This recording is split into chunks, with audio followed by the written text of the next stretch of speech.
안녕하세요. 오늘은 여호수아 18, 19장 말씀에 대해서 나눠보도록 하겠습니다. 이 두 장을 살펴봄으로써 마침내 이제 그 땅 분배에 대한 제비 뽑기가 맞춰지게 됩니다. 20장에서는 추가로 도피성 이야기가 나오는데, 도피성에서 이제 레위 지파, 레위인들이 이제 거주하게 되죠. 이렇게 됨으로써 이제 땅의 위치가 어딘지가 정해지는 것인데, 문제는 뭐냐?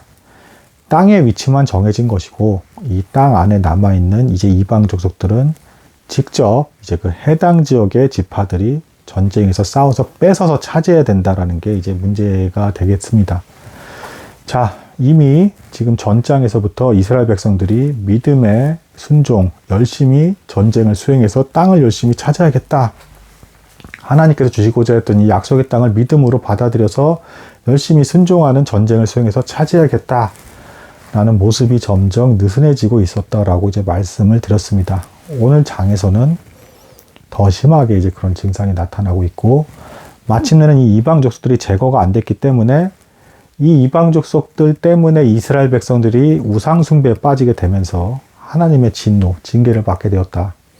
하나님은 이스라엘 백성들이 불순종해서 남겨둔 그 이방 족속들을 도구 삼아서 이스라엘 백성들의 올무가 되게 해서 이스라엘 백성들에게 징계를 받게끔 하셨다라는 것입니다.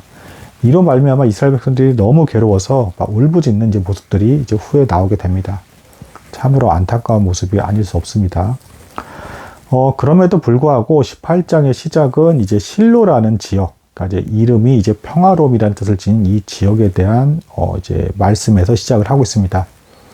그러니까 이 18장 자체가 하나님의 법궤가 어디 있는가를 중심으로 해서 이제 그 하나님의 말씀이 주어지고 있어요.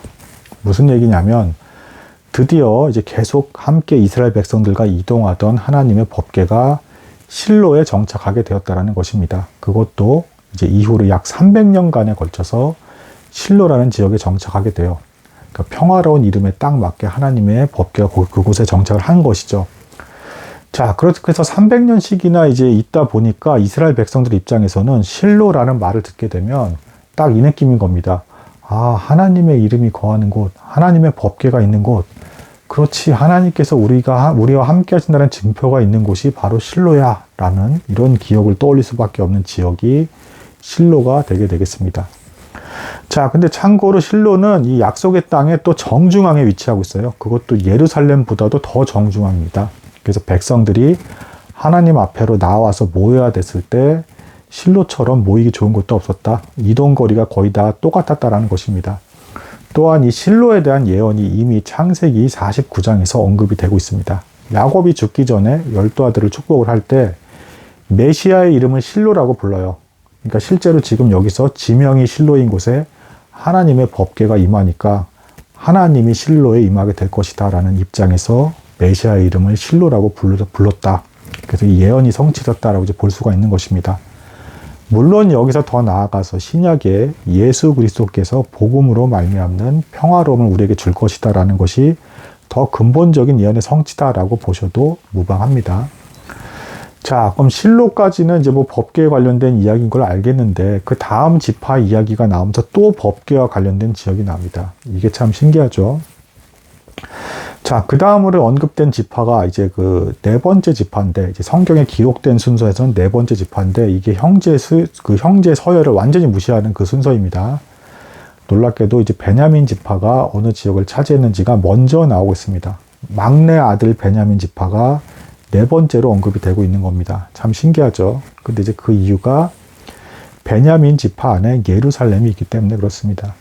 참고로 예루살렘의 살렘도 평화로움이란 뜻이에요. 그래서 실로에서 300년간 있던 법궤가 예루살렘에 하나님의 성전이 지어지고 그곳에 하나님의 법궤가 있게 되는, 그 이후로 수백 년간에 걸쳐서 예루살렘에 있게 되기 때문에 베냐민 지파가 그 지역을 이제 차지하게 되기 때문에 네 번째로 이제 언급이 되고 있습니다. 그러니까 18장은 하나님의 법궤가 위치한 곳과 관련된 내용들이 계속 나오고 있는 거예요.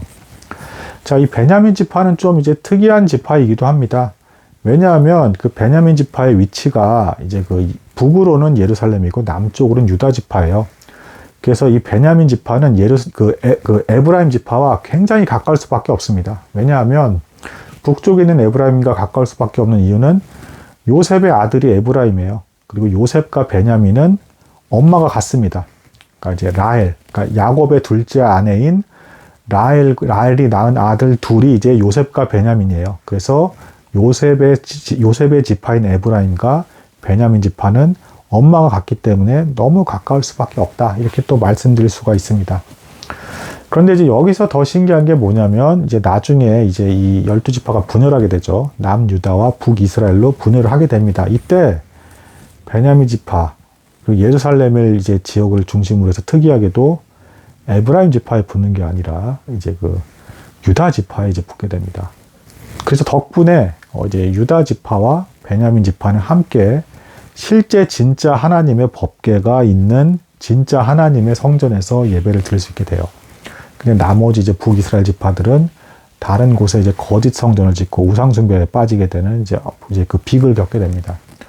아무튼 이제 이런 일들이 이제 발생하게 됨으로써 베냐민 지파와 유다 지파는 좀 더 이제 정통성이 있는 하나님께 올바른 예배를 드릴 수 있는 환경이 갖춰지게 되고, 이로 말미암아 실제로 하나님께서 복을 더 주시는 모습이 보여진다.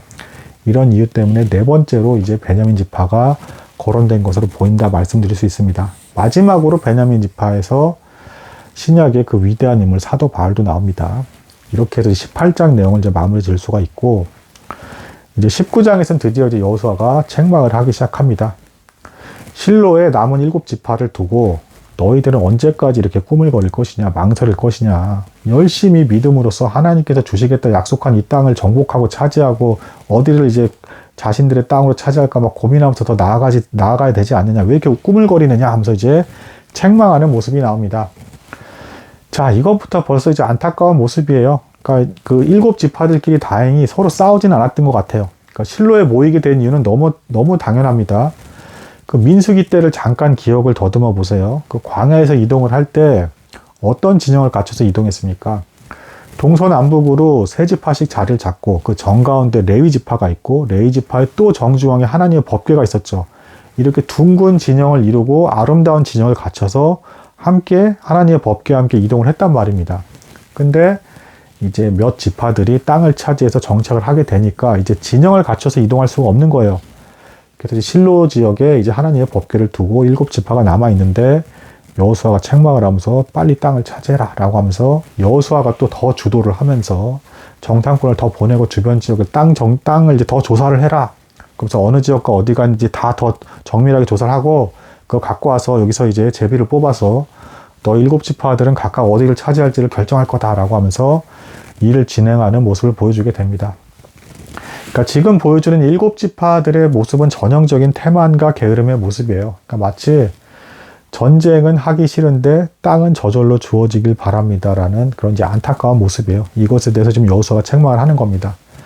자, 이렇게 하면서 조사를 마친 끝에 또 이제 지파별로 땅을 이제 정하게 되는데 이제 5번째로 거론되는 지파가 이제 시므온입니다. 자, 근데 이 시므온이 성경 전체에서 전반적으로 12지파 중에서 좀 뭐랄까 가장 평이 안 좋아요. 그러니까 이제 야곱의 둘째 아들인데 가장 호전적이고 뭔가 성품이 안 좋았던 걸로 이제 추측이 됩니다. 자, 시므온 하면 이제 창세기 때 이제 기억이 나는 게 그 세겜 땅에서 야곱의 딸 디나가 겁탈을 당해 그 초장 아들한테. 근데 이걸 들은 12아들이 다 분노를 하게 되는데 그 중에 시므온과 레위가 이 세겜 땅에 있는 족속들에게 너희가 할례를 받으면 우리가 서로 한 가문으로서 합쳐질 수 있을 것이다 라고 하면서 할례를 빙자해서 속이죠.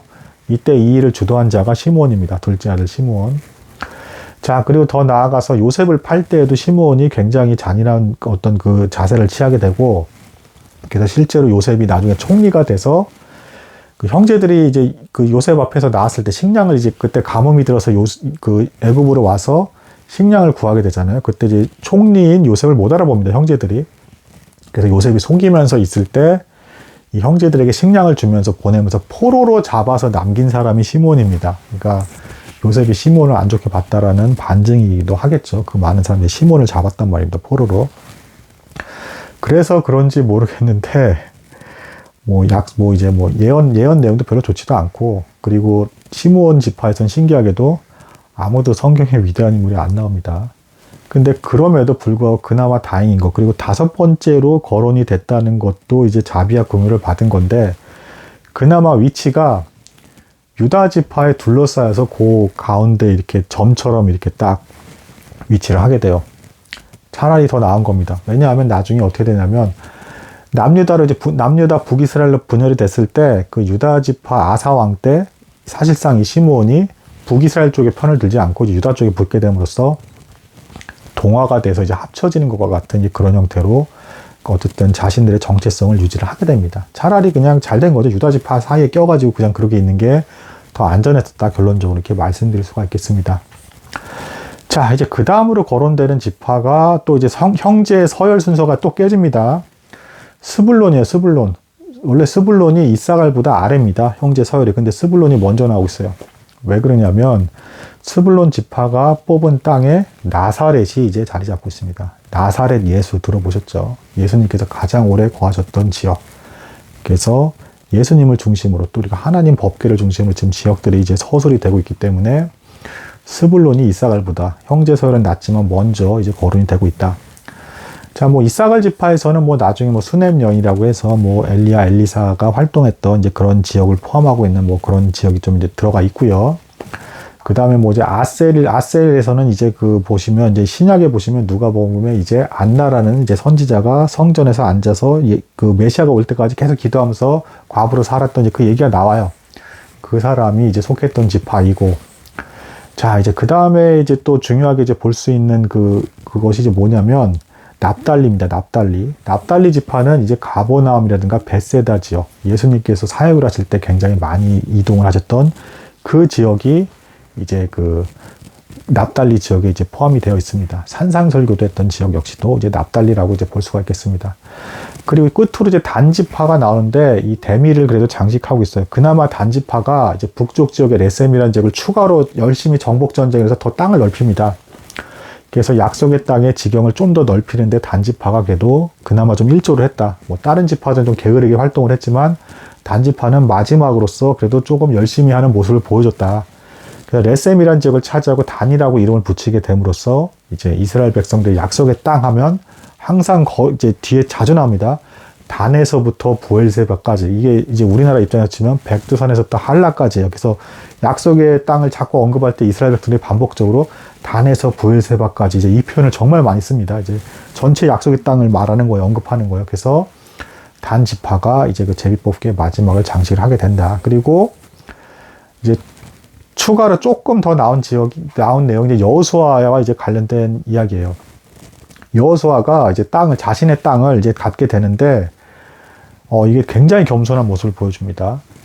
하나님의 백성들이 허락을 해서 그 땅을 차지했다라는 식의 본문 내용이 나와요. 그러니까 여호수아가 독단적으로 내가 지도자고, 내가 나이도 가장 많고, 하나님과 얼마나 내가 가까우냐. 그러니까 내가 원하는데 얼마든지 난 차지할 만한 권한이 있어라고 하면서 이렇게 교만하게 나온 게 아니라 가장 낮고 비참하고 겸손한 자의 모습으로서 굳이 그럴 필요도 없음에도 불구하고 백성들의 허락까지 받아가며 예루살렘 근처 이제 가장 가까운 곳에 에브라임 지파 산지 쪽에 이제 땅을 이제 허락을 구해서 차지하게 되었다. 그것도 뭐 이방 땅에 성이 이미 있는 상태여가지고 그걸 정복해서 차지할 수 있는 그런 지역이 아니라 직접 자기가 성을 다 지어야 되는 아주 불편한 지역을 차지하게 되었다. 그러니까 전형적으로 모세 후계자이기도 하잖아요. 그러니까 모세가 조금도 백성의 것들을 취하지 않고 오직 하나님께서 시키는 대로만 하면서 낮고 그리고 온유하면서 항상 시달리면서 비참한 자의 모습을 보여줬죠.